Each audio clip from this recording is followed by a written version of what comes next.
investasi amal kita kepada Allah Subhanahu wa taala. Amin. Alhamdulillah wassalatu wassalamu ala Rasulillah wa ala alihi wa sahbihi wa mawalah. Amma ba'd. Jadi seperti biasa saya akan share screen ya teman-teman. Ini tadi Teh Nifah pengennya jangan sampai kita telat masuk gitu ke ayat pertama. Saya juga nggak janji apakah setelah misalnya setengah atau 1 jam sudah masuk ke ayat pertama. Tidak ada yang tahu apa yang akan terjadi detik atau menit yang akan datang ya. Iya, Tapi Pak. yang jelas mudah-mudahan kita bisa meluruskan niat kita memang benar-benar ingin hari-hari kita dihiasi dengan Al-Quran dan Al-Quran selama bulan Ramadan yang tidak lain adalah bulan Al-Quran ini. Jadi mohon izin saya share screen ya, Teh. Ya, mangga Pak. Udah di-on-kan. Siap. Share screen. Apakah sudah terlihat? Sudah, Pak. Sudah ya? Saya. Oke.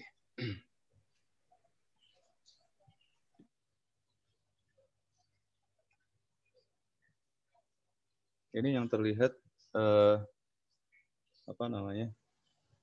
full atau ini ya? Full kok, Pak. Full ya? Oke, kalau gitu. Baiklah. Seperti biasa kita ikutin presentation flow-nya. Ini juga kelihatan ya, Teh? Kelihatan, Pak. Jadi ada apa saja di situ, Teh? Ada 7 ya? Ada tuh 1, 2, 3, 4, 5, 6, 7. Ya. Jadi kita akan mulai dengan membaca surah Al-Kautsar bersama-sama. Itu yang dimaksud dengan recital. Terus kita nanti ada sepatah 2 patah kata. Terus seperti biasa saya harus mengkondisikan diri untuk menyadari apa yang sedang terjadi saat ini dengan diri saya dan dengan apa yang ada di sekitar saya. Terus kita akan bahas yang keempat adalah Al-Quran dan Sirah Nabawiyah. Seperti quote yang sudah ditampilkan Teh Nifah untuk flyer ya. Yeah. Itu kita akan bahas. Itu sebenarnya pertanyaan dan insya Allah nanti kita akan temukan jawabannya. Terus yang kelima adalah tentang nur. Terus yang keenam nih agak aneh tapi itu Ustadz memang menyebutkan itu. Jadi ya saya tampilin aja gitu. Karena sesuai dengan penjelasan Ustadz Mu'man. Terus yang terakhir, yang ketujuh adalah Hudaybiyah. Tapi ini bukan yang terakhir ya. Karena habis itu ada flow selanjutnya. Nah, seperti apa ya nanti kita ikuti bersama. Nah, sekarang kita masuk ke sama-sama kita baca suratul Kautsar. A'udzubillahi minasyaitonirrajim. Bismillahirrahmanirrahim. Inna a'tainakal kautsar. Fasalli li rabbika wanhar. Inna syani'aka huwal abtar. Sadaqallahul azim. Nah, sekarang kita lanjutkan. Nih saya ingin share dikit dengan teman-teman dari mana sumber dari apa yang akan saya sampaikan pada kesempatan pagi ini insya Allah. Jadi sumbernya adalah dari Bayyinah TV dan teman-teman bisa lihat di situ di Bayyinah TV itu chapter 01 ya. Chapter 01 itu adalah chapter pendahuluan.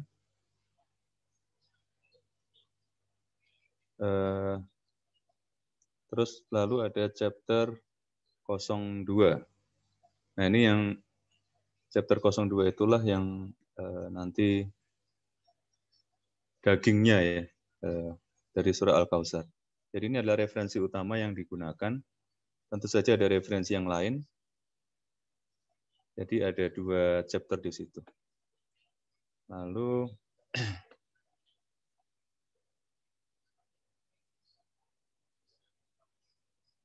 nah Yang ini yang chapter 01. Jadi chapter 01 adalah chapter pendahuluan yang durasinya kita lihat di situ 8 menit 21 detik. Itu di Bayyinah TV-nya. Nah, yang menarik itu ada tulisan di bagian bawah dari chapter 01 itu, yaitu ada a genuine connection to the Quran in Salah adds the prerequisite that students memorize Surah Al-Kautsar as a preparation for this introductory lesson. Jadi di kampus sana, di kampus Dallas, Texas di Bayyinah TV, pada saat Ustadz menyampaikan materi ini, itu ada prasyaratnya untuk mengikuti ini, yaitu murid-murid Ustadz harus hafal Al-Kautsar dulu gitu. Artinya apa? Artinya Ustadz ingin kita terhubung dengan Allah di saat kita sholat. Makanya prasyarat untuk mengikuti materi ini adalah sudah hafal Al-Kautsar lebih dulu. Tapi ini memang kemarin tidak diinformasikan oleh Teh Nifah karena saya yakin, Teh Nifah juga saya kira yakin, saya juga yakin bahwa teman-teman semua sudah hafal lah ya, ini sejak kecil. Karena ini adalah surah, apalagi ini surah terpendek di Al-Quran kan. Jadi kan kalau di Al-Quran itu ada 3 surah terpendek ya, yang disingkat KAI itu, bukan Kereta Api Indonesia, tapi K itu Al-Kautsar ya kan, K-nya Al-Kautsar, itu paling pendek, terus paling pendek kedua adalah A-nya itu Al-Asr ya kan, terus I-nya Al-Ikhlas ya kan, Qul huwallahu ahad. Itu surat-surat andalan kita kalau kita lagi buru-buru kan. Kita mau ada keperluan mendadak gitu, terus tapi kita kok, loh kita belum sholat nih. Terus, wah ya udah nih karena buru-buru, makanya pakainya pilihan antara KAI itu. Kalau nggak Kautsar, Al-Asr, Al-Ikhlas. Ini surat terpendek, jadi yakinlah bahwa ini pasti sudah hafal. Terus,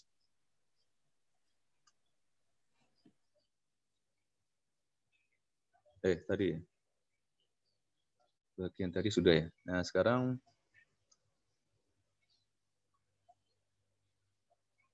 kita insya Allah akan selesai di yang bagian yang chapter 01 tadi ini insya Allah kita akan selesaikan pada kesempatan pagi ini, tapi yang chapter 02 ini saya nggak janji.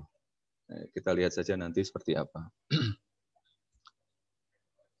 Chapter 02 durasinya. Ada story morning. Benar-benar. Alhamdulillah. Jadi Teh Nifah sudah ada inisiatif story morning pasca Ramadan, jadi insya Allah kita lanjutkan nanti di story morning. Jadi chapter 2 ini totalnya sebenarnya ada 48 menit, 9 detik. Insya Allah menyusul akan kita bahas setelah chapter 01. Nah, sekarang kita lihat di sini ada 3 ayat Al-Quran. Yang pertama adalah Rabbana taqabbal minna innaka antas samiul alim. Jadi ini sebenarnya doa yang kita panjatkan bersama pada kesempatan pagi hari ini. Semoga Allah menerima upaya kita untuk belajar bersama, mencoba memahami ayat-ayatnya sebagai amal yang baik di sisinya. Terus yang kedua di situ kita lihat walaqad yassarnal Qur'an lidzikri fahal mim mudzakir. Semoga ajang sharing subuh Ramadan ini menjadi kendaraan bagi kita semua untuk lebih dekat dengan kitabnya. Dan juga menjadi kendaraan bagi kita untuk senantiasa mengingatnya. Lalu ada doa ketiga. Wasta'inu bis-sabri was-shalah wa innaha lakabiratun illa 'alal khashi'in. Di sini ada sebuah kata yang sangat kita rindukan untuk selalu terjadi pada saat kita sholat, yaitu menjadi orang-orang yang khusyuk dalam sholatnya. Semoga Allah memberi kita kesabaran kepada kita. Semoga Allah menjadikan kita hambanya yang senantiasa menegakkan sholat. Dan semoga Allah memberi kita genuine khusyuk in every one of our prayers. Artinya kita mohon kepada Allah supaya kita bisa benar-benar tunduk, kita benar-benar pasrah, kita benar-benar menyerah sama Allah, khusyuk setulus-tulusnya di setiap sholat kita. Dan untuk mendukung khusyuk tadi, makanya kita belajar untuk memahami ayat-ayat yang kita baca saat kita berdiri menghadap Allah berdiri di hadapannya saat sholat. Nah, pada saat menyampaikan materi ini, Al-Kautsar ini, bagian pendahuluan ini, Ustadz punya intention atau niat untuk membuat kajian berupa komentari terhadap surah-surah pendek di juz-juz terakhir di Al-Quran, juz 30, juz 29. Komentari artinya rangkaian komentar, penjelasan, atau catatan. Nah, Ustadz memang sudah melakukannya beberapa tahun sebelumnya sebenarnya. Sudah ada itu, kayak yang kemarin tempo hari Bang Syafiq share itu yang berasal dari podcast itu kan, sudah dilakukan Ustadz sebenarnya. Tapi Ustadz melakukan kajian ulang terhadap hal-hal itu gitu. Jadi ini poin yang penting sekali, cukup makjub juga buat saya, yaitu bahwa Ustadz melakukan review kajian ulang. Dan saya sebagai murid Ustadz Nu'man seharusnya mencontoh beliau. Yaitu artinya apa? Meskipun saya pernah mempelajari suatu ayat atau satu surah sebelumnya gitu, tapi seharusnya saya masih mau bersedia untuk mempelajarinya kembali, mengulangi lagi, melakukan review, melakukan kajian ulang terhadap ayat maupun surah yang sebelumnya sudah pernah dipelajari, entah minggu lalu, entah bulan lalu, atau tahun lalu gitu. Kayaknya sudah pernah nih, 2018, 3 tahun yang lalu, tapi kita lakukan kajian ulang atau review terhadap surah tersebut. Nah, harapannya adalah tentunya ada 3. Yang pertama, tadi Ustadz mengharapkan sebelum memulai atau ikut sesi ini sudah hafal Inna A'thainakal Kautsar, insya Allah sudah dan. Terus yang kedua adalah knowing by heart. Yang pertama tadi memorization itu hafal surahnya. Terus yang kedua knowing by heart itu artinya paham surah ini dalam hati. Tapi jika pun tidak, ini sebenarnya bukan tugas yang berat, not a big assignment kata Ustadz. Harapannya adalah kita sudah hafal surat ini, lalu ada sesuatu untuk kita pikirkan atau untuk kita renungkan dari surah ini. Nah, kenapa seperti itu? Nah, yang poin berikutnya genuine connection itu supaya ada terjadi itu, genuine connection itu dengan Al-Quran saat sholat. Artinya apa? Genuine connection itu artinya gereng, ya kan? Hati kita kayak berdesir-desir gitu, ada getaran di dalam hati, atau mungkin istilah teknifa adalah aliran rasa ya. Getaran itu adalah getaran yang tulus karena kita mencintai dan kita mendambakan Allah Subhanahu wa taala. Nah, sekarang kita masuk ke apa sih sebenarnya tujuan kajian semacam ini gitu. Kajian seperti yang kita lakukan di sharing subuh Ramadan ini adalah untuk to give life to our salah gitu. Itu artinya untuk menghidupkan sholat kita. Tidak sekedar mulut kita uma-umi gitu ya, atau bergerak-gerak gitu. Tapi hatinya enggak gereng gitu. Jadi supaya hati ini benar-benar tersambung kepadanya. Supaya hati ini benar-benar tersambung kepada Allah. Karena kata Ustaz, without the salah, studying the Quran is almost pointless. Jadi tanpa sholat, belajar Al-Quran, kata Ustaz, hampir tidak ada gunanya. Karena apa yang kita pelajari ini ya kita manfaatkan semaksimal mungkin pada saat kita berdiri di hadapannya. Jadi khusyuk sebagai objektif berikutnya adalah is a result of tadabbur in the ayah we recite, atau khusyuk adalah hasil tadabbur dari ayat-ayat yang kita baca di dalam sholat kita. Itu tujuan dari kita memiliki sharing kajian semacam ini. Nah, sekarang saya akan mencoba menyadari apa yang sedang terjadi saat ini. Jadi ini sebenarnya cerita yang sebelumnya sebenarnya. Jadi di grup sharing subuh itu tiba-tiba ada 22 yang kosong. Kang Rama kalau nggak salah ya, karena ada tugas ke pedalaman gitu, jadi beliau nggak bisa. Pak. Sorry kok Bang Rama. Bang Ade. Sama-sama di sana kan timur kan ya? Nah, tapi ini bukan Bang Rama, tapi Bang Ade. Itu ada tugas di pedalaman, mudah-mudahan lancar tugasnya Mas Ade. Nah, terus sebagai cadangan sebenarnya atau reserve, tapi cadangan yang akhirnya jadi beneran gitu. Tapi terus ada perkembangan selanjutnya ternyata harus maju ya, bukan tanggal 22 Ramadan tapi tanggal 14 Ramadan, jadi maju 8 hari lebih cepat dari dugaan semula. Ini yang selalu saya yakini, tidak ada yang tahu apa yang terjadi menit berikutnya atau hari berikutnya, tahu-tahu maju akhirnya ke hari ini. Jadi ini posisi saya jadi adalah posisi cadangan ya, jadi supaya dipahami oleh teman-teman semua gitu, bukan yang seharusnya memberikan materi. Nah sekarang kita masuk ke materinya, chapter 01. Bismillahirrahmanirrahim. Yang akan kita bahas pertama ini adalah Quran dan Sirah.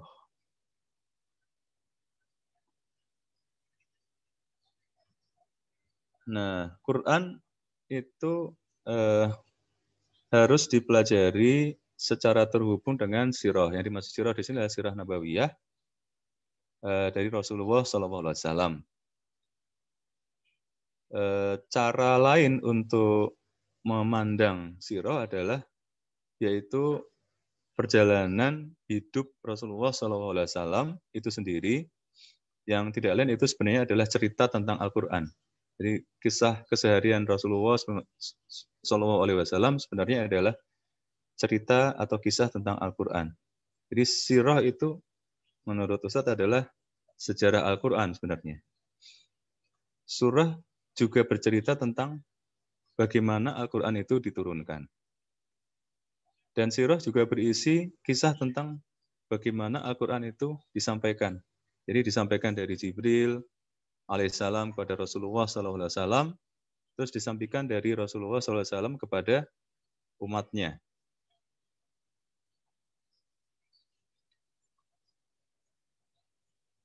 Jadi dua hal itu, sirah dan Quran, sebenarnya itu inseparable atau tidak bisa dipisahkan antara satu dengan yang lain. Dua-duanya adalah satu dan sama. Dan faktanya, Ustadz berpendapat bahwa tidaklah the study of the sirah is separate from the study of the Quran. Tidaklah studi tentang sirah itu terpisahkan dari studi Al-Quran. Dua-duanya sebenarnya adalah materi yang sama, pelajaran yang sama, bahan diskusi yang sama. Yakni bahwa belajar sirah dan belajar Al-Quran itu tidak bisa dipisahkan. Nah, di slide ini kita melihat ada dua gambar nih, gambar sebelah kiri dan gambar sebelah kanan. Kelihatan ya, ini gambarnya agak ada serong gitu dikit. Yang di slide ini kira-kira ada kesamaannya enggak ya? Antara dua gambar yang kiri dan kanan. Ya, keduanya sama-sama punya anak panah ke bawah. Yang anak panahnya itu ada tulisannya komentari ya, komentari warna kuning itu. Terus background-nya adalah anak panah warna hitam. Anak panahnya arahnya ke bawah.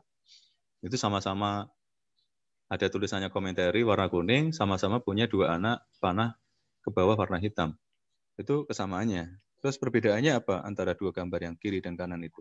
Di gambar yang kiri ada gambar orang naik unta, kafilah naik unta gitu. Terus itu melambangkan sirah nabawiyah. Terus yang itu di gambar atas, yang di gambar bawahnya ada Al-Quran. Terus yang di gambar kanan, simbol sirah nabawiyahnya itu ada di bawah, Al-Qur'annya ada di atas. Apa artinya? Nah inilah hal kedua yang perlu kita pahami. Hal yang pertama tadi yang perlu kita pahami adalah bahwa antara Al-Qur'an dan sirah nabawiyah itu tidak terpisahkan. Mempelajari keduanya itu tidak bisa kita pisahkan. Ya harus belajar Al-Qur'an, juga kita harus belajar sirah.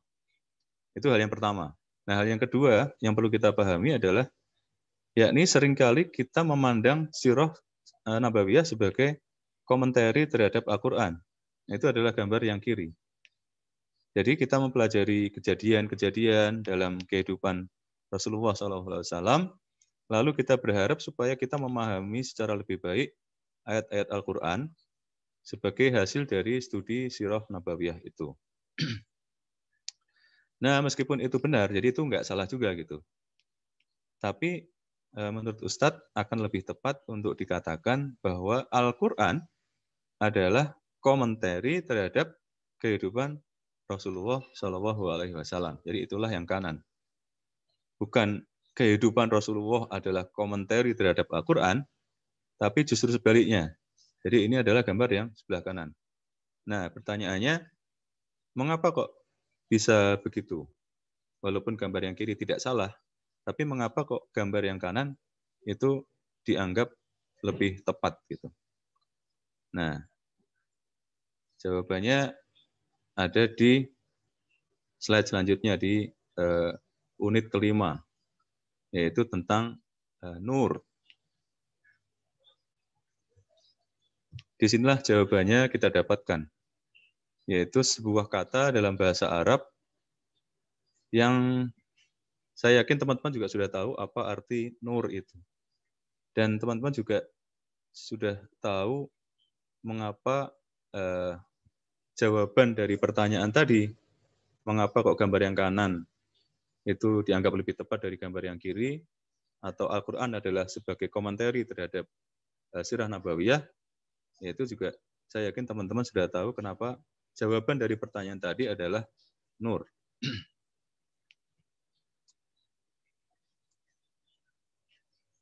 Nah, sebentar. Oke. Allah menyebutkan bahwa Al-Quran adalah nur itu ada di surat At-Taghabun, surat ke-64 ayat ke-8. Dan nur secara definisi cahaya bukanlah sesuatu yang kita lihat, ya kan? Cahaya itu kan bukan sesuatu yang kita lihat sebenarnya, tapi cahaya adalah sesuatu yang kita gunakan untuk kita melihat.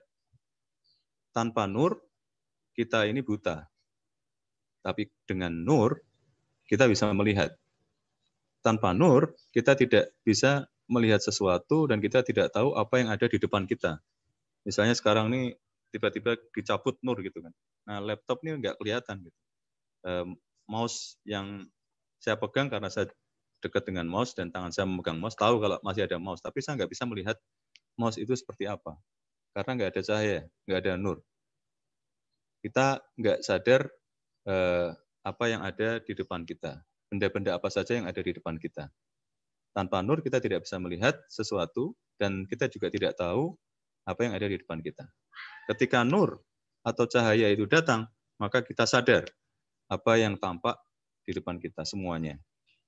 Jadi kata Ustadz, your view of reality changes because of the existence of light. Pandangan kita terhadap realitas berubah karena adanya cahaya. Tanpa cahaya, without light, you and I are blind. Tanpa cahaya, teman-teman di sini semuanya dan saya juga semuanya kita menjadi buta. Nah, sekarang kita mencoba merasakan ya, ini karena harusnya kajian seperti ini penuh dengan aliran rasa.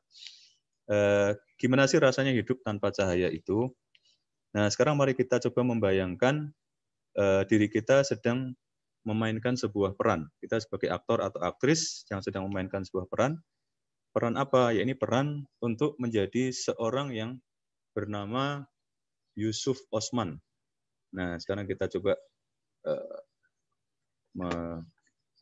menyaksikan ini.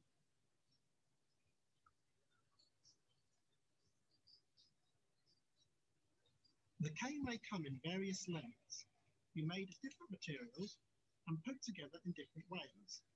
But this is the most familiar tool that the blind use to get around. As they go down the steps, it indicates the depth of each step and when they finish. The cane is moved in an arc.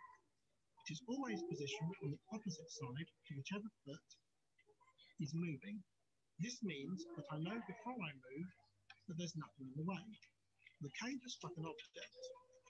Because I know the area, I don't need to feel the object to know what it is. I simply adjust my direction to avoid it. Objects may be missed if my arc isn't wide enough. to cover my body fully, while an object has a narrow base and a wider top.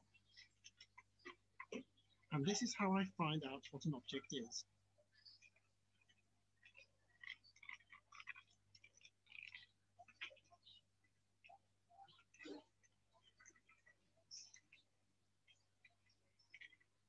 The K also tells me about any changes in the surface. I can hear the change from pavement to tarmac.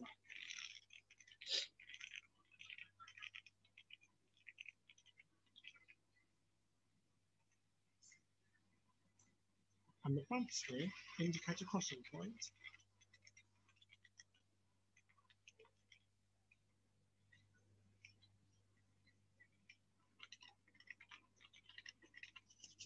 I wanted to make this documentary to show you that for me, walking in the cave and bashing into objects is normal.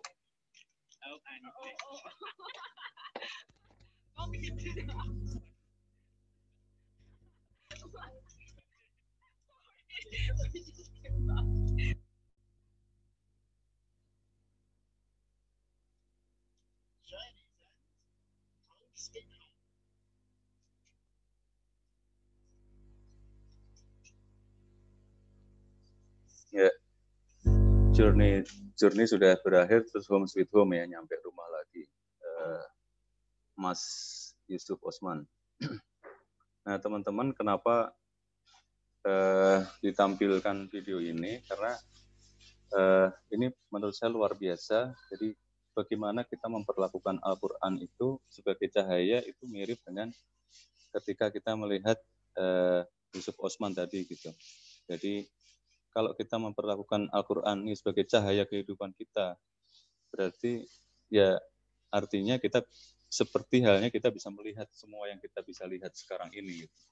Jadi bayangkan kalau kita nggak bisa melihat sama sekali gitu ya, semuanya padam, semuanya gelap. Jadi kita benar-benar gelap gitu. Kita mau jalan ke depan rumah dikit aja, mau buka pintu juga, mau ke belakang juga, semuanya serba susah gitu.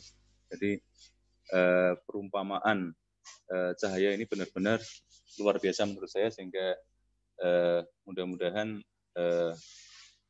apa yang barusan kita lihat bisa lebih membuat kita getaran hati bahwa Al-Quran itu cahaya gitu ya. Mudah-mudahan jadi lebih terasa, insya Allah. Nah, kita lanjutkan. The study of history, studi sejarah, the study of the life of the messenger, studi dari kehidupan Rasulullah SAW tanpa Al-Quran adalah seperti studi sejarah tanpa cahaya atau tanpa lampunya hidup, gitu, lampunya mati.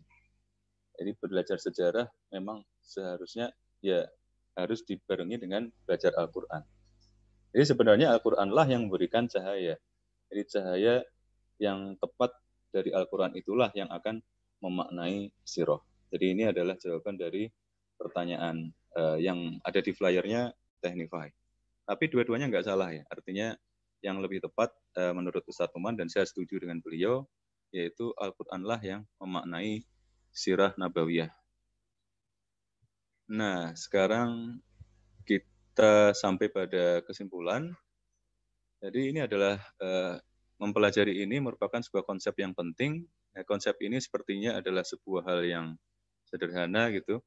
Tapi ini merupakan konsep yang penting karena banyak orang yang belajar sirah nabawiyah tanpa belajar Al-Quran. Jadi orang-orang itu belajar sirah tapi tidak menekankan pada fakta bahwa mereka harus melihat sirah tersebut melalui Al-Quran, menggunakan kacamata Al-Quran. Dan ketika mereka mempelajari sirah tapi lepas dari Al-Quran, mereka bisa mengambil kesimpulan yang berbeda tentang tujuan Rasulullah SAW. Mereka bisa mengambil kesimpulan yang berbeda tentang misi Rasulullah SAW. What was the mission of Rasulullah? Tentang agenda Rasulullah SAW. Tentang mengapa Rasulullah melakukan apa yang beliau lakukan. Tentang mengapa Rasulullah melakukan hijrah. Terus misalnya juga tentang mengapa Rasulullah melakukan apa yang beliau lakukan di Hudaibiyah. Atau tentang mengapa terjadi Perang Badar. mau perang, mau dakwah, atau peristiwa apapun yang lainnya, jawaban dari pertanyaan-pertanyaan tadi seharusnya adalah apa? Yaitu komentari dari Al-Quran, cara pandang Al-Quran atau kacamata Al-Quran. Nah, untuk membantu kita berpikir tentang hal ini, ya kita bisa memikirkan setiap peristiwa atau berita yang terjadi di sekitar kita. Berita kejahatan, pemilu, pilkada, atau sesuatu yang besar terjadi, gitu, atau yang enggak begitu besar. Dan orang-orang kadang-kadang tidak paham realitasnya seperti apa, tentang apa yang sesungguhnya terjadi. Lalu ada expert, gitu kan. Misalnya kita melihat TV gitu, terus melihat berita gitu, ada expert yang memberi komentari atau mencoba membantu memahami apa yang sedang terjadi. Nah, ada poin di sini, ada 2 poin di sini. Pertama adalah beritanya atau news itunya, berita ya, beritanya itu adalah satu hal. Yang kedua adalah analisisnya. Analisis itu adalah hal yang lain. Jadi ada 2 hal di sini, ada beritanya sendiri sama analisisnya. Nah, kalau mendengar expert itu kita seakan-akan seperti menyalakan cahaya. Meskipun kadang-kadang analisis dari expert itu bisa bias, ya, bisa penuh prasangka dan sebagainya. Nah, contohnya kemarin nih, yang sharing yang dilakukan oleh Dr. Andi Pratama Dharma. Di sharing kemarin itu ada penelitian di tahun 2019 yang menyatakan bahwa minum alkohol yang sedikit itu aman, bahkan bermanfaat untuk sistem kardiovaskular, yaitu sistem yang berhubungan dengan jantung dan pembuluh darah. Nah, ini expert yang ngomong ya, ini expert. Tapi apakah expert pasti benar? Nah, kemarin Dr. Andi Pratama Dharma juga menyampaikan bahwa ya kita berpegang pada Al-Quran. Penelitian ini bisa salah. Mungkin kondisi situasinya, terus tempat di mana penelitian itu dilakukan, siapa yang dijadikan objek penelitian dan sebagainya bisa beda. Belum lagi penelitian yang tahun depan mungkin atau beberapa tahun yang akan datang mungkin hasilnya akan beda lagi. Jadi itu contoh bagaimana kita menyikapi tentang apa yang terjadi di depan mata dan analisis dari apa yang terjadi di depan mata. Nah, berikutnya ada contoh peristiwa yang diambil oleh Ustadz Numan sebagai contoh, yaitu peristiwa yang terkenal di dunia, yaitu Brexit. Tapi ini juga sempat terkenal di Indonesia ya, karena pernah ada 13 orang meninggal imbas dari kemacetan di Brexit. Tapi Brexitnya beda lagi nih, Brebes exit itu ya. Atau pintu tol Brebes di Jawa Tengah, itu kejadian di tahun 2016. Tapi yang kita bahas di sini adalah Brexit yang terjadi secara global di dunia, bukan yang di Indonesia itu. Nah, Brexit yang asli ini adalah peristiwa keluarnya Britania Raya atau UK dari Uni Eropa atau European Union. Nah, apa dampaknya bagi perekonomian dunia dan bagi hal-hal lainnya gitu kan? Maka muncullah berbagai macam analisis kan. Ada analisis dari Oxford University, ada analisis dari The Guardian, ada analisis dari Parlemen Inggris atau UK Parliament. Nah, semua yang melakukan analisis itu adalah expert, semuanya expert. Tapi tidak ada satupun di antara mereka yang maha expert. Makanya analisis-analisis yang seperti ini, kita bisa bilang ada analisis expert A, itu kalau itu cahaya berarti itulah cahaya versi A. Nanti yang expert B, cahaya versi B, expert C itu cahaya versi C. Gitu. Jadi analisisnya itu bukan sebuah, hasil analisisnya bukan sebuah kebenaran yang mutlak. Nah, dalam kehidupan Rasulullah SAW, banyak sekali peristiwa yang terjadi. Ketika kita melihat berbagai peristiwa itu tanpa proper light atau tanpa cahaya yang memadai, tanpa cahaya yang tepat, kita bisa salah menyimpulkan. Analisisnya bisa beda sama sekali. Satu kejadian bisa jadi ada 20 analisis yang berbeda. Analisis mana yang harus dipakai? Nah, itulah fungsinya Al-Quran.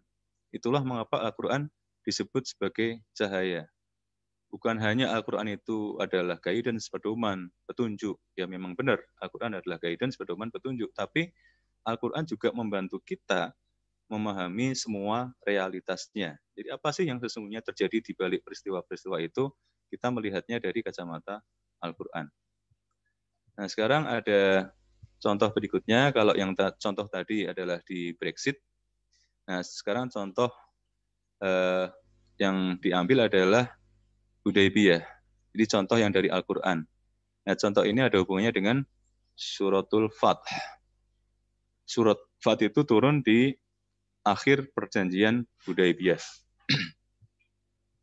Ini singkat ceritanya, saat Hudaybiyah itu semua muslim kan kecewa ya kan saat itu. Mungkin teman-teman kalau yang belum ya silakan bisa dipelajari perjanjian Hudaybiyah kembali, dilihat kembali. Saya yakin kita semua sudah pernah belajar, paling enggak di pelajaran agama ya waktu kita sekolah dulu. Bahkan Umar bin Khattab juga kecewa sampai berkata agak kasar kepada Rasulullah SAW, alasta nabiyallahi haqqun. Bukankah kamu tuh Rasulullah, gitu kan? Jadi itu kan agak kasar sebenarnya kata-kata yang diucapkan oleh seorang sahabat kepada Rasulullah SAW.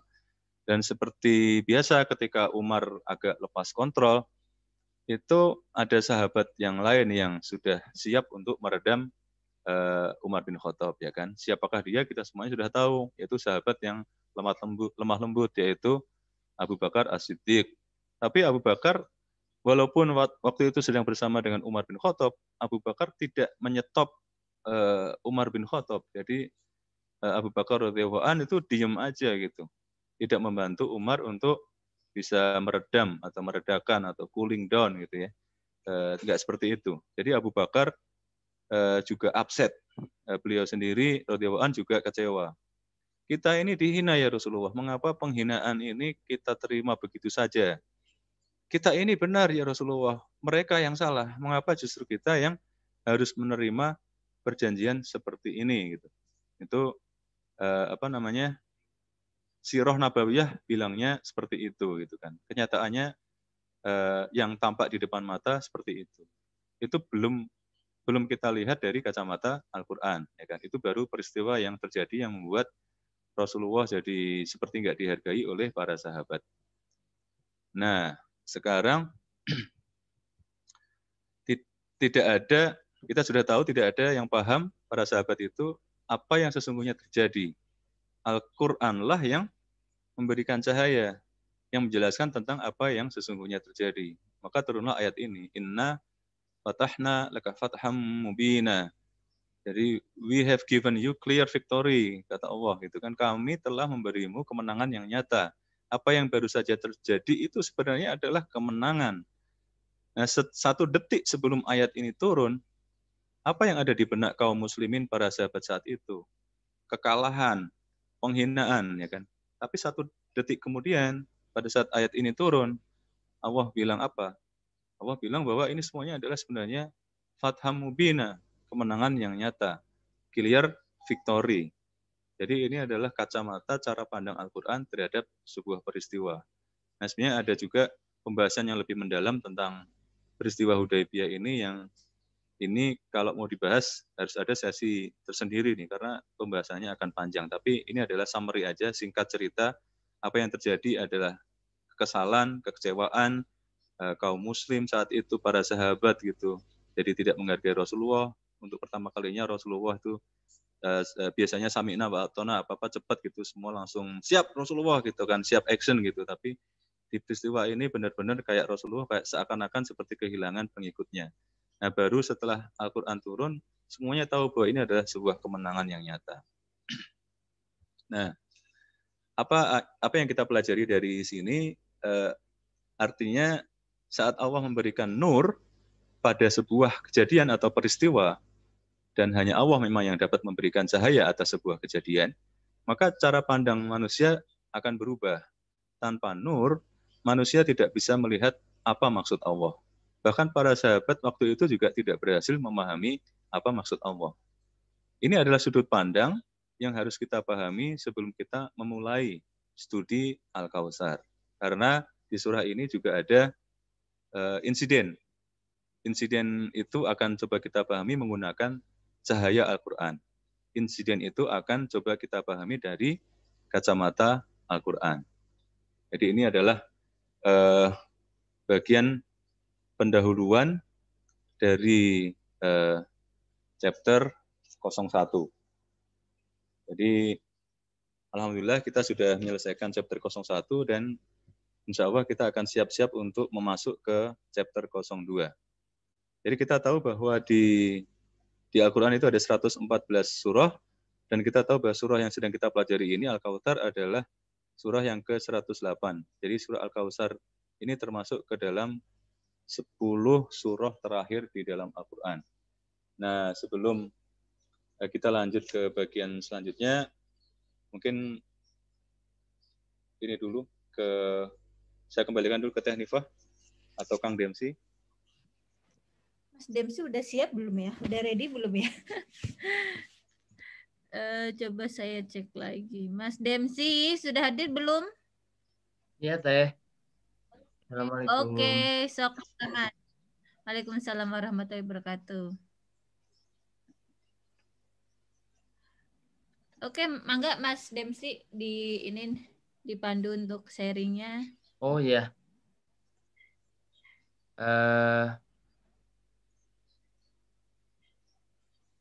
Silakan kepada teman-teman yang ingin sharing, yang ingin bertanya mungkin atau berdiskusi dengan pemateri kita pagi ini, membahas surat Al-Kautsar, mungkin ingin membagi pengalamannya dengan surat khusus ini atau bagaimana pencerahan yang didapat dari mendengar ceramah-ceramah Ustadz Noman berkaitan dengan surat Al-Kautsar, mungkin jika ada.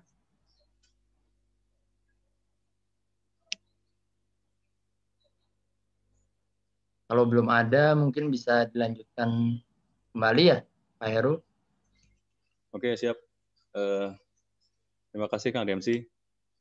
Baiklah, kita akan masuk ke bagian dari bagian kedua ya, chapter 02. Kita mulai masuk ke pembahasan surah Al-Kautsar. Jadi surah Al-Kautsar adalah termasuk 10 surah terakhir dari Al-Quran. Nah, sebenarnya ada yang unik dari 10 surah terakhir dari Al-Quran itu. Jadi 114, 113 ke atas itu 10 terakhir. Apa yang unik? Karena di dalamnya kita bisa mengidentifikasi perjuangan Rasulullah SAW. Ada sebuah cerita unik yang terungkap dari 10 surah terakhir itu, yang mutiara ini mungkin tidak terungkap ketika kita mempelajari kompilasi dari sirah-sirah Nabawiyah aja. Tapi ketika kita mempelajari Al-Quran, 10 surah terakhir, maka cara pandang kita atau cara kita melihat kejadian-kejadian dari sirah Nabawiyah itu menjadi lebih komplit.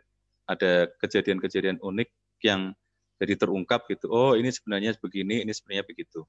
Nah, sekarang kita masuk ke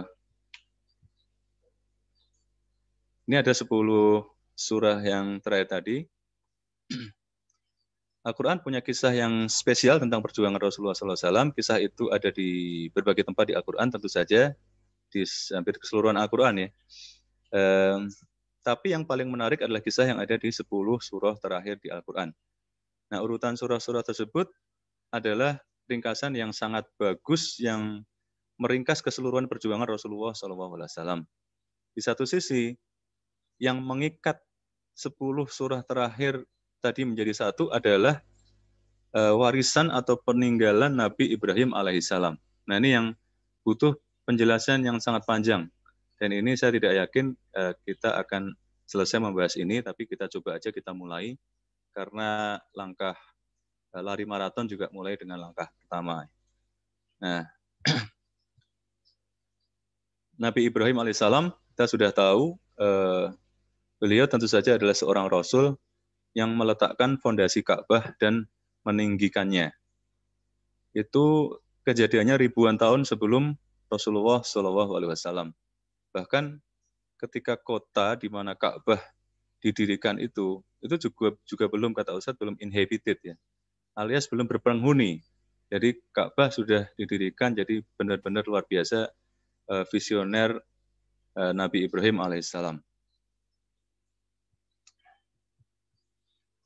Nah, beliau Nabi Ibrahim alaihissalam meninggikan Ka'bah, lalu berdoa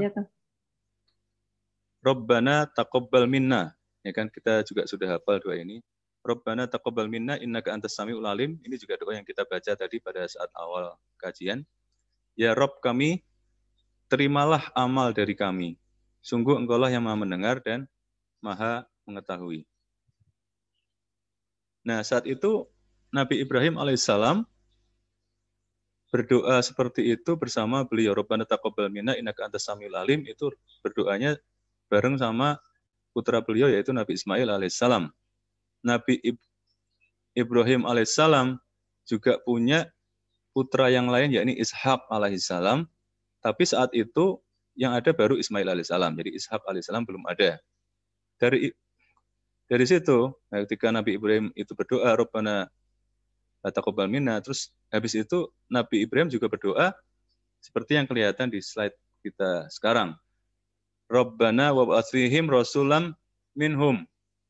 Ya Rabb kami, utuslah di tengah mereka seorang rasul dari kalangan mereka sendiri.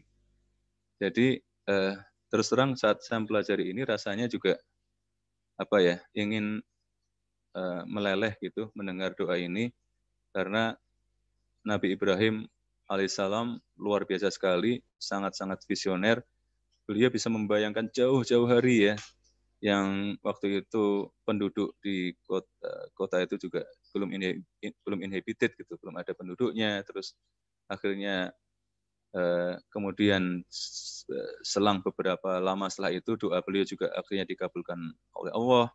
Terus ada seorang Rasul yang kita cintai semua, yakni Muhammad SAW, yang kemarin berulang-ulang kali Kang Syafiq mengingatkan kita supaya banyak-banyak membaca sholawat ala Sayyidina Muhammad wa ala Sayyidina Muhammad, kepada Rasulullah SAW, gitu kan, yang kita cintai, yang diutus di tengah mereka. Mereka di sini berarti kaum yang ada di Jazirah Arab itu. Tapi kelahiran seorang Rasul itu didahului oleh doa dari seorang ayahanda kita semua, Ibrahim alaihissalam, Rabbana wa ba'ats fihim rasulam minhum. Dari sinilah kemudian akhirnya Allah kabulkan dan lahirlah Rasulullah SAW. Nah, doa ini penting karena Ibrahim alaihissalam menyebutkannya seorang rasul, rasulan, a messenger. Jadi ada kata rasulan di sini. Jadi artinya hanya satu orang. Nah, kalau kita lihat di sini Ibrahim alaihissalam ada jalur Nabi Ismail alaihissalam yang sudah lebih dulu, lalu ada juga jalur Ishak alaihissalam, ya kan? Nah, dari jalur Ishak alaihissalam kita dapatkan juga ada Yakub alaihissalam yang kita kenal dengan Israel itu. Nah, dari jalur Yakub alaihissalam itu kita juga berikutnya ada Yusuf alaihissalam. Jadi ada continuity of prophets, ada keberlanjutan kenabian dari jalur Ishak alaihissalam. Di Indonesia kita mengenal ungkapan itu kan, gugur satu tumbuh 1000 gitu kan. Artinya jika ada satu pahlawan bangsa yang telah gugur, maka akan muncul generasi penerusnya yang jumlahnya lebih banyak lagi. Nah, kalau di jalur Ishak alaihissalam itu gugur satu muncul satu penggantinya gitu kan. Gugur satu muncul satu. Nah, sementara di jalur yang satunya lagi, di jalur Ismail alaihissalam, itu apa yang terjadi? Di jalur Ismail alaihissalam, ya kita ingat lagi doa Nabi Ibrahim alaihissalam tadi kan, apa yang beliau minta ke Allah, yaitu one single messenger, satu nabi saja, rasulan, jadi cuma satu saja. Jadi wajar jika jika tidak ada continuity ya dari jalur Ismail, tidak ada continuity of prophets, tidak ada kontinuitas kenabian di jalur Ismail alaihissalam. Beda dengan jalurnya Ishak alaihissalam, karena di jalur Ishak alaihissalam ada kontinuitas kenabian. Nah, fakta ini menguatkan betapa akuratnya doa Nabi Ibrahim alaihissalam yang diartikan di Al-Baqarah 129 tadi. doa yang dipanjatkan jauh-jauh hari sebelum Rasulullah Muhammad SAW lahir, doa yang dipanjatkan saat Ibrahim alaihissalam sedang bersama Ismail alaihissalam, dan hanya Ismail alaihissalam, mereka berdua sedang meninggikan bangunan Ka'bah, dan Nabi Ibrahim menyertakan Nabi Ismail dalam doanya, Robbana, ya kan, Robbana taqabbal minna, Robbana bukan Robbi, jadi tidak sendirian, tapi bersama orang yang lain, kami. Itulah yang dilakukan Nabi Ibrahim alaihissalam setelah sebelumnya Nabi Ibrahim alaihissalam lulus dari berbagai ujian yang Allah berikan. Nah, kenapa memahami ini menjadi sangat penting? Semua fakta yang kita pelajari tadi, menjadi sangat penting karena Rasul terakhir, yaitu Muhammad SAW, diutus sebagai Rasul di tempat itu juga. Tempat di mana ribuan tahun sebelumnya, doa itu dipanjatkan di tempat yang sama. Tidak ada alat perekam, tidak ada not tulis, tidak ada orang yang mendokumentasikan, tidak ada yang menyalin atau mencatat doa itu supaya bisa diteruskan ke orang lain atau generasi berikutnya. Tapi Allah sudah tetapkan bahwa doa itu dicatat di surganya. Dan ribuan tahun kemudian Allah memutuskan untuk menjawab doa itu dengan kelahiran Rasulullah SAW, dan beliau menerima wahyu pada usia 40 tahun. Jadi penting untuk dipahami bahwa diutusnya Rasulullah SAW adalah fulfillment atau pemenuhan atas doa Nabi Ibrahim alaihissalam. Dan juga penting untuk dipahami bahwa doa yang dipanjatkan Nabi Ibrahim alaihissalam dipanjatkannya adalah saat Nabi Ibrahim alaihissalam sedang meninggikan bangunan Ka'bah. Jadi semua fakta ini menjadi sangat penting, ya, sangat signifikan. Yakni bahwa Nabi Muhammad itu sangat terhubung dengan Nabi Ibrahim alaihissalam. Itu nomor satu. Jadi kita adalah umat Muhammad, tapi juga kita menyadari bahwa Rasulullah SAW itu sangat terhubung dengan Ibrahim alaihissalam. Itu poin pertama yang penting untuk kita pahami. Nah, poin keduanya yang juga perlu kita pahami adalah bahwa Rasulullah juga sangat terhubung dengan Ka'bah. Faktanya, cara Al-Quran melihat keseluruhan sirah Nabawiyah adalah tentang tugas Rasulullah. Rasul terakhir umat manusia. Tugas beliau adalah untuk mengembalikan dan memenuhi misi yang dimulai oleh Nabi Ibrahim alaihissalam saat beliau membangun Ka'bah itu. Itulah tugas Rasulullah SAW. Ribuan tahun setelahnya, anak keturunan Ibrahim alaihissalam dari jalur Ismail alaihissalam, mereka bukanlah nabi. Setelah Ismail alaihissalam tidak ada kenabian dari generasi ke generasi setelah Ismail alaihissalam. Secara perlahan tapi pasti, karena kosong, nggak ada kenabian, maka Islam makin pudar dan makin hilang dari jalur mereka, jalur keturunan Ismail alaihissalam. Nah, Ka'bah yang dibangun sama, tapi mereka mengajarkan anak-anak mereka untuk menyembah Allah di Ka'bah itu pada awalnya. Tapi lama-kelamaan, seiring berjalannya waktu, mulailah kehilangan pelajaran itu. Makin jauh dari Ismail alaihissalam, makin pudar juga pengajaran itu. Dan makin lama sampailah ke suatu titik di mana tempat yang itu juga, yang dulunya adalah masjid, itu tiba-tiba berubah menjadi tempel, atau candi, atau kuil, atau pura, atau kelenteng, karena banyak patung-patung atau idols yang ada di situ. Jadi ini adalah jalur kenabian, di mana di jalur Ismail alaihissalam generasi-generasi berikutnya tidak ada nabi-nabi, terus di jalur Ishak alaihissalam itu ada Yakub, ada Yusuf, dan seterusnya. Nah,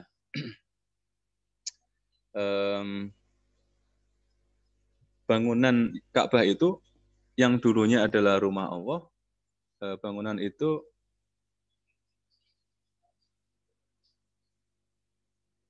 yang didirikan oleh Nabi Ibrahim alaihissalam, yang dulunya adalah masjid aslinya. Dari mana kita tahu bahwa itu adalah masjid? Ya, kita bisa cek di surat Ali Imran ke ayat ke-96. Inna awwala baiti wudi'a lin-nasi lalladzi bi Bakkata mubarakan wa hudan lil alamin. Itu surah Al-Imran ayat 96. Sungguhnya rumah ibadah pertama yang dibangun untuk manusia ialah Baitullah, yaitu di Bakkah atau Mekah yang diberkahi dan menjadi petunjuk bagi seluruh alam. Tapi kemudian bangunan Ka'bah itu dikelilingi oleh idols, patung-patung. Jadi anak-anak keturunan Ibrahim alaihissalam telah kehilangan arah, telah tersesat, tapi itu bukan satu-satunya keturunan Ibrahim alaihissalam. Karena kan Nabi Ibrahim tadi punya dua jalur kan, jalur Ismail dan jalur Ishak.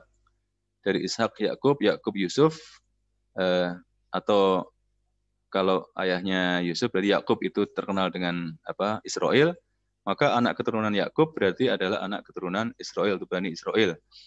Nah, anak keturunan Israel itu akhirnya menerima Taurat, dan dari anak keturunan mereka itu akhirnya ada Musa alaihissalam.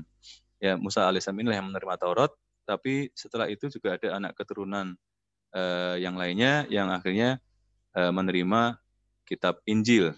Nah, sekelompok anak keturunan mereka tinggal di Madinah. Jadi yang perlu dipahami adalah yang juga perlu dipahami adalah di Mekah itu ada lost children of Ibrahim melalui Ismail. Jadi ada generasi Ibrahim yang tersesat yang berasal dari jalur Ismail. Dan di Madinah juga ada generasi yang tersesat atau lost children yang berasal dari jalur Ishak alaihissalam.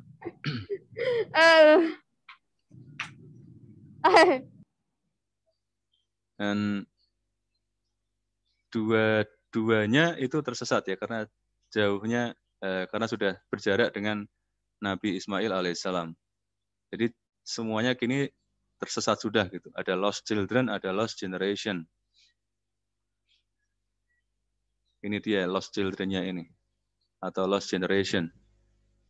Tugas Rasulullah. Nah, disinilah kita memahami pentingnya menarik sebuah pelajaran penting dari kenapa Rasulullah ini hadir. Tugas Rasulullah SAW adalah mengajari mereka lost children itu, baik lost children, generasi yang tersesat dari jalur Ismail alaihissalam, maupun dari jalur Ishak alaihissalam, supaya mereka kembali ke ajaran eyang dari eyang mereka, yaitu Nabi Ibrahim alaihissalam. Jadi saya kira mungkin saya tidak ingin terburu-buru, sampai di sini dulu. Jadi kita memahami dulu tugas Rasulullah itu seperti apa sebenarnya, terkait dengan kita kaitkan juga dengan Sirah Nabawiyah sebelum kita benar-benar masuk ke Suratul Kautsar. Mungkin saya kembalikan dulu karena sudah jam 6:30 lewat ke Kang Demsi. Silakan Kang. Ya, terima kasih Pak Heru. Sebelumnya saya juga ingin mengembalikan kepada teman-teman semua yang ada di sini supaya bisa berbagi sharing pengalamannya atau pendapatnya terkait sharing surat di pagi hari ini. Sambil juga tadi ada beberapa yang izin live ya. Mungkin dipersilakan jika ada teman-teman lain yang ada kegiatan lain, jangan sungkan untuk izin keluar dari sharing subuh pagi ini, terutama teman-teman yang ada di wilayah waktu yang berbeda ya, Pak Heru, seperti Bang Ade sama Mas Rama yang berada di waktu Indonesia Tengah atau Timur. Saya persilakan kepada teman-teman yang jika ada yang ingin bertanya atau berdiskusi, karena saya yakin Tenifa sebagai inisiator juga mengharapkan teman-teman yang ada di sharing subuh di sini maupun di Telegram yang anggotanya berjumlah 1000 anggota untuk aktif berdiskusi gitu ya terkait apa yang dirasakan tentang Al-Quran yang terus berusaha setiap hari kita dekati.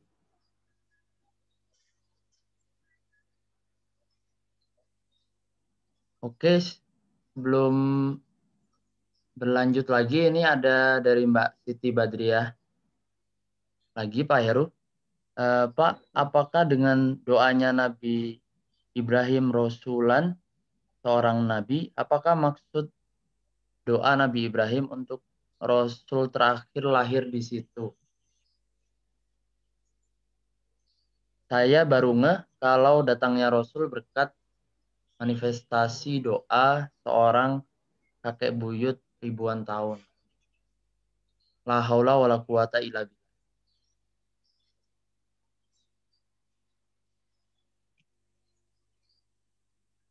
Saya persilakan ke Pak Heru untuk menjawab pertanyaan dari Pak Siti. Ini mohon maaf, pertanyaan atau pernyataan atau komentar ya? Saya belum menangkap pertanyaannya. Yang ditanyakan apa ya, Kang? Sebagian komentar, sebagian pertanyaan, Pak. Oke. Kalau pertanyaannya apa ya? Apakah doanya Nabi Ibrahim Rasulan dan seterusnya, doa seorang nabi, apakah maksud doa Nabi Ibrahim untuk Rasul terakhir lahir di situ? Saya baru ngeh kalau datangnya Rasul berkat manifestasi doa seorang kakek buyut ribuan tahun. Mungkin maksud dari doa tersebut. Ya, terima kasih atas pertanyaannya Mbak Siti. Dan saya tentunya sadar bahwa saya sebenarnya bukan dalam kapasitas untuk menjawab pertanyaan tersebut secara pasti, karena saya juga yakin ketika saya juga sebagai peserta dan bertanya, saya juga dalam posisi untuk mendapatkan informasi lebih jauh tentang jawaban dari pertanyaan, dan saya tetap masih aktif mencari karena bisa jadi akhirnya ketemunya di Al-Quran juga gitu jawabannya. Nah, terkait pertanyaan Mbak Siti tadi, memang ini kan doa yang luar biasa, makanya doa ini dipanjatkan pada saat itu belum ada Ishak alaihissalam kan. Jadi pada saat itu masih baru Ismail alaihissalam. Jadi yang saya tangkap dari penjelasan Ustadz Nu'man adalah, walaupun sekarang kita udah tahu bahwa Nabi Ibrahim akhirnya punya Ismail alaihissalam dan punya Ishak alaihissalam, ya kan. Tapi pada saat itu Nabi Ibrahim hanya punya Ismail alaihissalam dan berdoa seperti itu, dan doanya itu kan ternyata akhirnya dikabulkan, hanya Rasulan, jadi minta satu aja Rasul yang diutus di tengah-tengah mereka. Artinya kan berarti Nabi Ibrahim doanya diarahkan ke keturunannya Ismail, gitu kan, alaihissalam. Karena pada saat itu belum ada Ishak alaihissalam kan, jadi baru ada Ismail. Jadi ini luar biasa. Jadi kita makanya kalau kita belajar seperti Ustadz Numan bilang, ketika kita belajar sirah saja, kita bisa salah menyimpulkan. Karena kalau kita nggak belajar Al-Quran, misalnya ya, saya nggak belajar Al-Quran nih, saya nggak mencermati kajian-kajian Ustadz Numan gitu, itu saya akan berpikir bahwa yang dimaksud doa Nabi Ibrahim alaihissalam itu bisa jadi bukannya anak keturunan Nabi Ibrahim itu banyak banget itu, dari yang jalurnya Ishak kan akhirnya banyak itu nabi-nabi gitu. Berarti gimana itu gitu kan? Jadi Rasulan sebagai satu kata yang dibaca di doanya Nabi Ibrahim alaihissalam, itu kita akhirnya mengetahui dari gabungan mempelajari sirah maupun mempelajari Al-Quran, itu berasal dari keadaan atau situasi di mana pada saat itu baru ada Ismail alaihissalam. Jadi tentu saja ketika kita berdoa, misalnya Kang Demsi ini membayangkan menjadi Nabi Ibrahim, terus baru punya satu anak namanya Ismail gitu kan. Terus berdoa, minta satu aja Rasul yang diutus di tengah-tengah mereka. Ya karena masih punya anak satu, ya tentunya doa itu ditujukan ke keturunan Ismail alaihissalam, ya kan. Dari keturunan itu minta satu aja Rasul yang nanti diutus di tengah-tengah mereka. Jadi ketika akhirnya lahir Nabi Ishak alaihissalam, ya itu sudah cerita yang lain kan. Jadi terus ada keturunan-keturunan Nabi Ishak yang jadi nabi-nabi itu bukan Artinya tidak ada hubungannya dengan doa awal Nabi Ibrahim alaihissalam yang pada saat itu baru punya Ismail alaihissalam. Dan itu luar biasa karena doa itu dipanjatkan jauh-jauh hari sebelumnya, yang akhirnya dikabulkan oleh Allah dan masih dicatat oleh Allah di surganya, dan akhirnya Allah putuskan untuk memenuhi atau mengabulkan doa Nabi Ibrahim alaihissalam itu.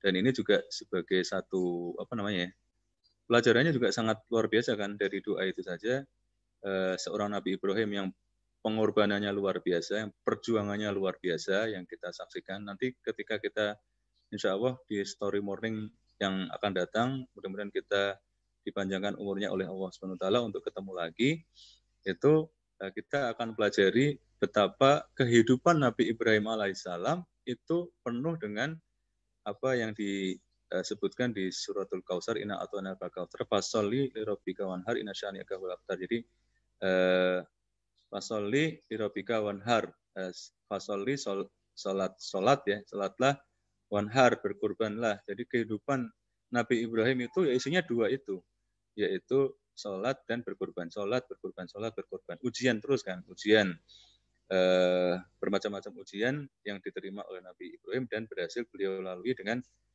sukses gitu. Jadi dari peristiwa kurban itu kan ujian ketika Nabi Ibrahim harus menyembelih yang dia cintai, terus dari masuk ke dalam api, itu ujian yang luar biasa yang beliau juga lulus dari ujian itu. Seorang nabi yang ujiannya begitu dahsyat terus berdoa tidak langsung dikabulkan gitu. Jadi meskipun doa itu sendiri juga doa futuristik ya, berikanlah utuslah seorang rasul di antara mereka, rasulan minhum, dan itu baru ribuan tahun setelah itu. Jadi tidak setelah Nabi Ismail terus lahir yang dimaksud itu, atau bukan anak Ismail tapi cucunya Ismail, atau kalau tidak cucunya cicitnya gitu kan. Ternyata enggak gitu, belum.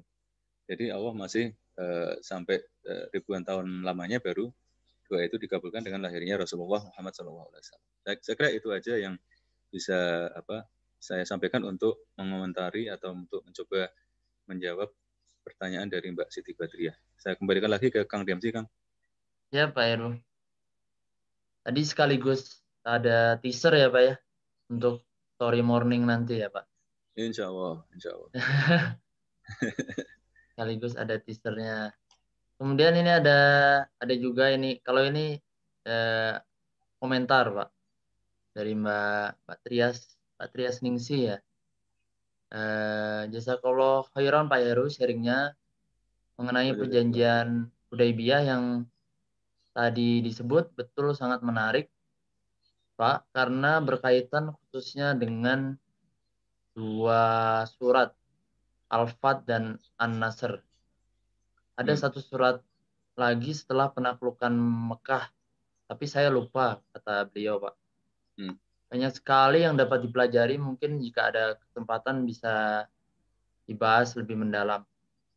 Oh, surat Al-Hujurat, surat yang diturunkan setelah penaklukan Mekah. Ini sepertinya tanggapan sekaligus request mungkin ya, Pak Heru. Nah, ini kalau Tanifah lagi on, nggak tahu nih, Tanifah lagi on nggak ini? Itu bisa dikumpulin tuh, jadi untuk story morning itu bisa melanjutkan dari sharing subuh Ramadan yang belum tuntas. Jadi saya memang sengaja memposisikan diri untuk punya utang gitu. Jadi saya punya utang kelanjutan Al-Ikhlas, punya utang untuk kelanjutan Al-A'la, belum tuntas semuanya kan. Terus sekarang ini juga belum tuntas. Jadi enaknya maksudnya gini. Tenifa udah nggak mikir lagi story morning nanti apa ya? Ya kan sudah ada catatannya. Nah, terus tadi barusan dari Kang Demsi, dari Mbak Trias ya. Itu tentang bahasan kajian lebih mendalam untuk Hudaybiyah, terus Al-Hujurat dan seterusnya, itu bisa catat dulu kan. Jadi wah ini nanti kita kerjakan nanti insya Allah di story morning insya Allah. Ya terima kasih Kang Demsi, Mbak Trias. Ya Pak. Silakan teman-teman yang lain, mungkin ada lagi, karena selain tadi yang sudah disampaikan, seperti yang disampaikan oleh Pak Heru ya, bahwa memang betul bahwa kita semua belajar terus-menerus, beritiba juga pada Ustadz Nokman maupun juga ustadz-ustadz yang lain. Namun kita sebagai murid juga pasti perlu untuk berdiskusi ya, karena kita setelah mendengarkan ceramah, setelah mendengarkan pelajaran tentu yang kita dapat, pasti pikiran kita juga ikut bergerak kemana-mana, dan pasti kita butuh teman untuk saling mengkonfirmasi, saling menguji satu sama lain, sehingga pikiran kita benar-benar sesuai yang diharapkan oleh guru-guru kita, dan kita bisa merasakan perasaan yang berada di dalam satu jamaah yang sama persepsinya. Karena ketika kita bareng-bareng bersama-sama di dalam komunitas ini kan pasti perlu untuk memiliki persepsi yang sama.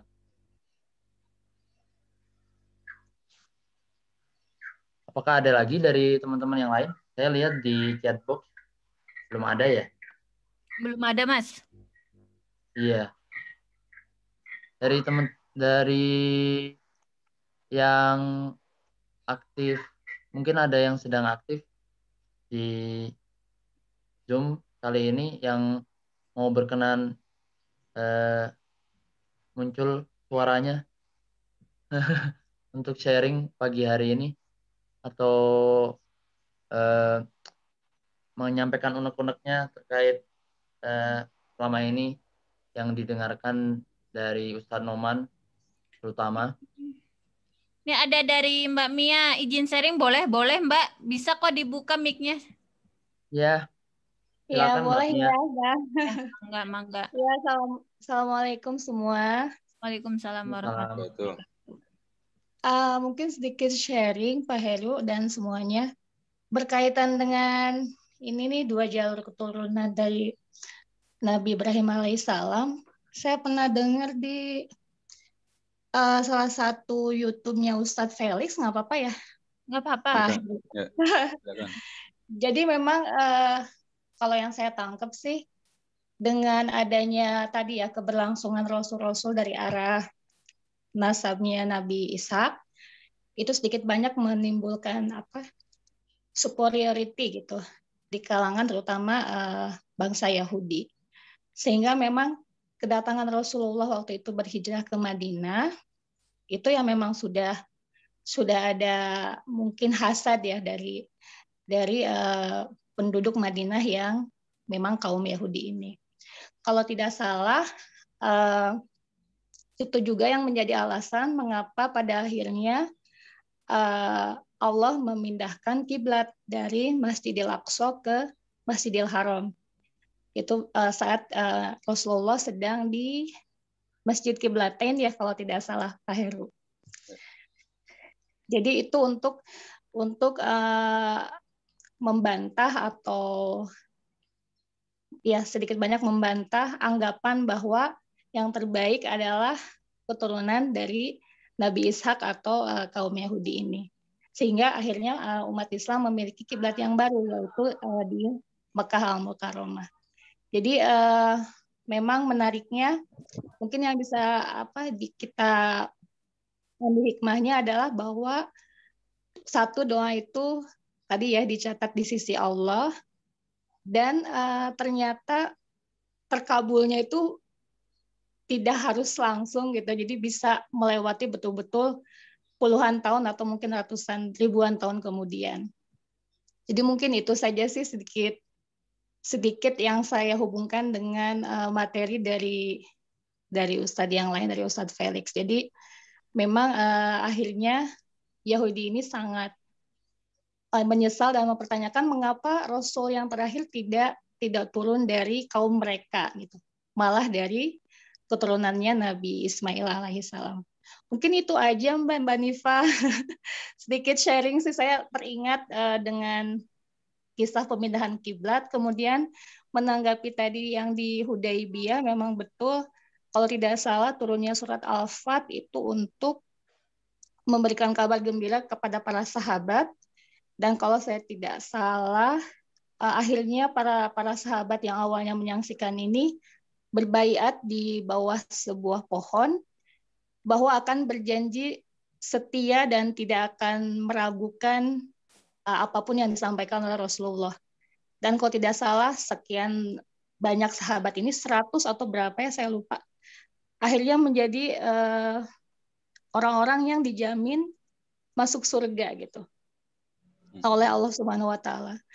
Mungkin itu saja sedikit banyak yang saya ingat dari petikan ceramah yang lain. Mohon tanggapannya mungkin Pak Heru dan teman-teman yang lain ya. Terima kasih. Assalamualaikum. Waalaikumsalam warahmatullahi wabarakatuh. Pak Heru mungkin mau ditanggapi dulu.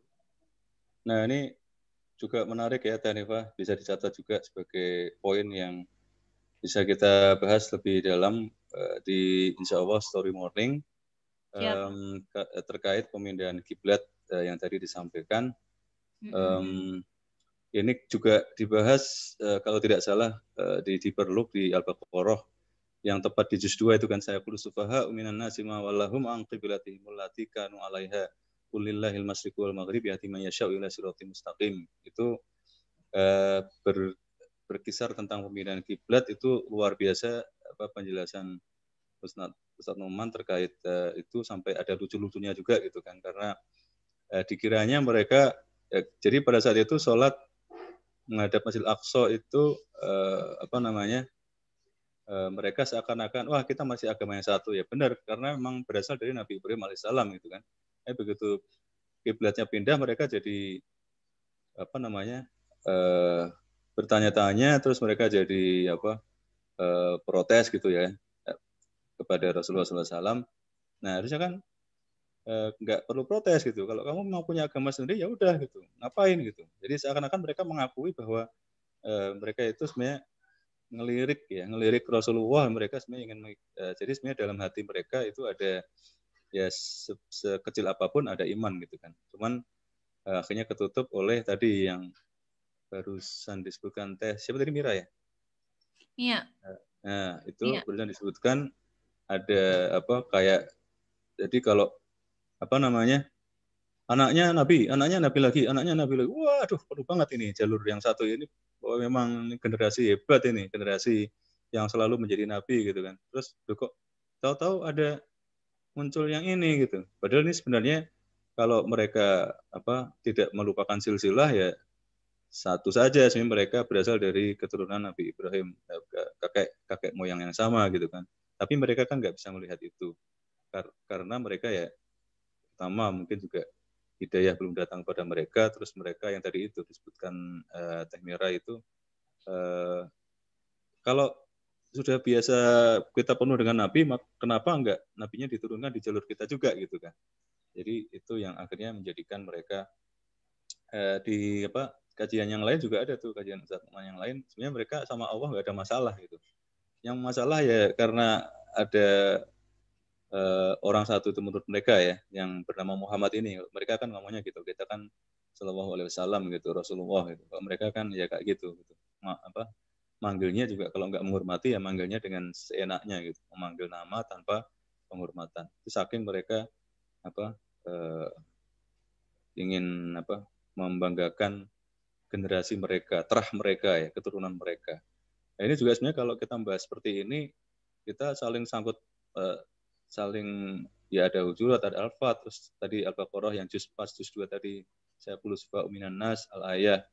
Terus ada juga terkait menyebut, ada juga ayat Al-Qur'an yang menyebut bapak nama ayah-ayah mereka seakan-akan itu yang lebih hebat daripada Allah. Jadi menyebut Allah itu kecil sekali, sedikit sekali, tapi mereka sering menyebut nama ayah atau kakek mereka gitu. Itu juga bisa dibahas juga itu secara lebih supaya kita juga mungkin kita juga melihat kan keluarga di kalau kita hubungkan dengan praktek di kehidupan nyata gitu. Ya kita tidak kehilangan arah dari silsilah keluarga kita, gitu. Kita boleh. Tapi kalau kita terlalu mengagung-agungkan nama besar keluarga gitu kan, kadang-kadang kan saya suka kalau di jalan ngelihat stiker ini keluarga apa gitu, ada suka the apa gitu kan, misalnya keluarga keluarga fulan, the fulans gitu kan. Jadi seakan-akan wah itu orang-orang hebat gitu. Ya tidak ada masalah dengan itu, tapi asalkan kita wajar dan kita tidak lupa untuk banyak-banyak menyebut nama Allah, lebih banyak daripada menyebut nama terah atau orang yang dihormati di keluarga. Saya kira itu sedikit tanggapan dari Teh Mira. Terima kasih sekali atas komentarnya. Kembali ke Kang Demsi, silakan Kang. Ya, terima kasih Pak Heru, terima kasih juga Mbak Mia ya, Mbak Mia yang tadi sudah berkenan sharing. Alhamdulillah rasanya juga enak gitu ya di hati ketika kita dengar pendapat dari ustadz lain yang seolah-olah seirama gitu ya dengan yang kita dengar dari ustadz yang sering kita dengar gitu ya, baik itu Ustadz Noman ataupun Ustadz lainnya. Dan mungkin ini keunikan juga dari komunitas Noman Alikan gitu ya, dan juga komunitas yang lain, bahwa kita tidak fanatik dengan satu Ustadz ya Pak Heru ya. Saya konfirm ke ketua komunitas. Ya, pasti ya, siap. Iya. Siap. Jadi kita harapkan bahwa teman-teman jangan sampai sungkan untuk mengutip pendapat dari ustadz lain gitu, karena pasti ketika kebenaran itu sama, pasti kan rantainya saling sambung menyambung gitu. Jadi enak ketika bisa nyambung gitu, dan pun ketika berbeda juga tetap enak gitu di hati kesannya gitu, walaupun terlihat berbeda. Dan tadi juga nambah lagi ya Pak Heru utangnya untuk dicatat oleh Teh Nifah. Makin banyak ininya untuk persiapan story morning. Ya, gitu. udah dapat 6. Alhamdulillah. Jauh. Cepet. Teh Nifah kalau soal gituan cepet. Setuju Pak. Silakan teman-teman yang lain, boleh kalau masih ada 3 menit terakhir. Waduh, 3 menit terakhir. Ini agak nanggung ya sebetulnya. Jadi saya cukupkan dulu sepertinya untuk 3 menit terakhir, mungkin penutup aja dari Pak Heru. Nanti kepada teman-teman yang lain seperti biasa pesan yang diingatkan dari saya sama Tenifa untuk melanjutkan diskusi di grup Telegram sharing subuh, karena kita banyak anggota yang tergabung. Kepada Pak Heru dipersilakan yang penutupnya. Oke, Kang Demsi. Ini ada 2 poin. Yang pertama terkait Ka'bah dan Quraisy, yang kedua adalah terkait sedikit teaser tentang powerful-nya surat Al-Kautsar ya, yang nanti insya Allah dibahas di story morning. Nah, yang pertama terkait Ka'bah, ini saya nggak tahu apakah sudah ada yang ngisi untuk materi surah Quraisy ya, li'ilafi Quraisyin ilafi milatas syita'i was-shaif falyabudu rabb hadzal bait. Saya nggak tahu sudah ada belum yang akan membahas, tapi ini linknya luar biasa. Jadi kan Rasulullah itu mengikuti agama milata Ibrahim Hanifah yang lurus, agama Nabi Ibrahim yang lurus. Terus cinta sama Nabi Ibrahim atau terkait hubungan ada hubungannya erat dengan Nabi Ibrahim dan ada hubungannya erat dengan Ka'bah gitu kan. Nah, Ka'bah itu pada saat itu yang menguasai, yang menjaga atau yang memanage adalah, yang mengelola adalah orang Quraisy. Tapi Quraisy ini karena gagal memanage, maka Allah ingatkan di surat Al-Quraisy itu dengan fal ya'budu rabb hadzal bait. Nah, ini yang saya pelajari luar biasa. Saya sampai diam dulu, berhenti dan take a step back gitu, mundur dulu merenung, karena Ustaz Teman jelaskan bahwa ini kata-kata yang dipilih di Al-Quran ini luar biasa sekali. Di surat Quraisy itu tidak dikatakan ilafi Quraisyin ilafi milatas syita'i wasyaif fal ya'budu rabb, bukan fal ya'budu wah, Bahkan bukan maka sembahlah Allah, bukan gitu kan? Tapi fal ya'budu robbaha dzal bait. Maka sembahlah apa? Robba hadzal bait. Rob hadzal itu hadza kan ini. Bait itu Baitullah maksudnya Ka'bah. Jadi sembahlah Rob dari atau sembahlah Tuhan dari Ka'bah ini. Karena kamu sudah sebenarnya dipercayakan ngurusin Ka'bah tapi nggak beres, nggak becus gitu. Karena malah Ka'bah berisi dengan patung-patung, idol dan sebagainya. Jadi ini kadang Ustadz Nomas ini kan cerita kalau lagi belajar sesuatu kadang-kadang berhenti dulu gitu kan, terus apa kayak gerengnya itu kerasa gitu, langsung apa ya Allah ini ayatnya luar biasa gitu, miracle gitu, jadi merasakan mukjizat luar biasa gitu. Kenapa enggak fa'al ya'budu Allah tapi fa'al ya'budu rabb hadzal bait, seakan-akan menurut Ustaz Thomas seakan-akan Allah tuh nunjuk-nunjuk ke si apa orang-orang Quraisy itu yang dipercaya untuk menjaga Ka'bah itu, untuk mengelola Ka'bah itu, kamu sembah ini loh apa Tuhannya rumah ini, sembahlah Tuhannya rumah ini gitu. Seakan-akan ditunjukkan ke mereka seperti itu karena kegagalan mereka. Makanya apa ini luar biasa Quraisy. Ya ini nyambung juga ke apa namanya studi sirah yang kita kaitkan dengan Al-Qur'an ini. Terus itu yang poin pertama, yang poin kedua sebagai apa penutup adalah bahwa ini sekaligus teaser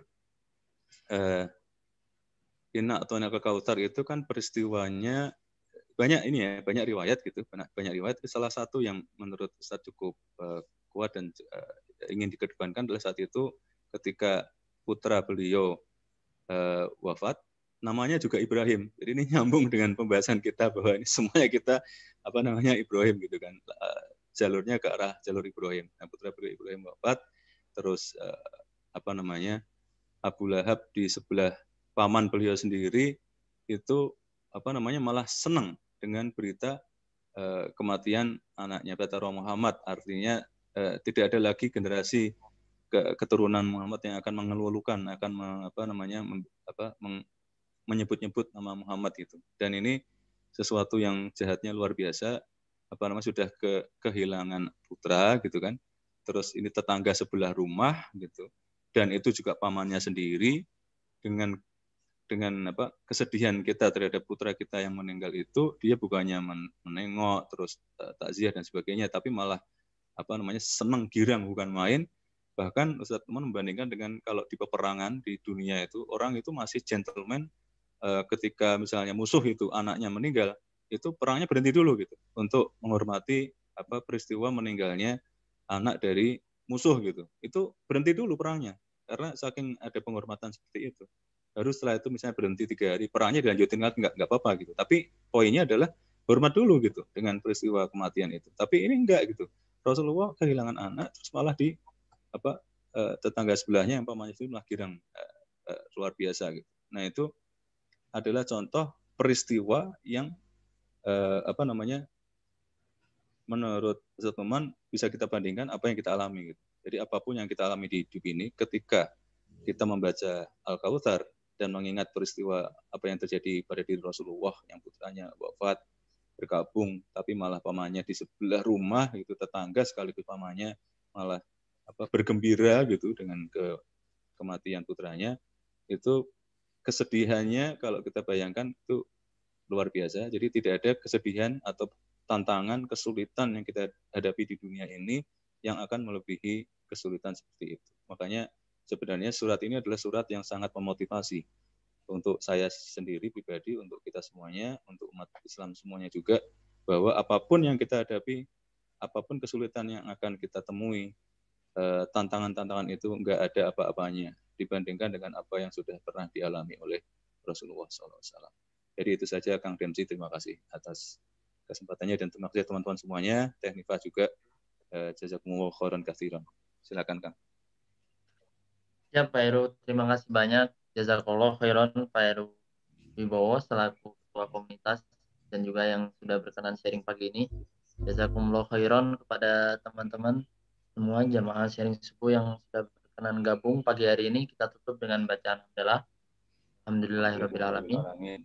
Istighfar astagfirullahaladzim dan doa kafaratul majelis. Subhanakallahumma wa bihamdika asyhadu alla ilaha illa anta astaghfiruka wa atubu ilaik. Terima kasih sekali lagi. Assalamualaikum warahmatullahi wabarakatuh. Waalaikumsalam warahmatullahi wabarakatuh.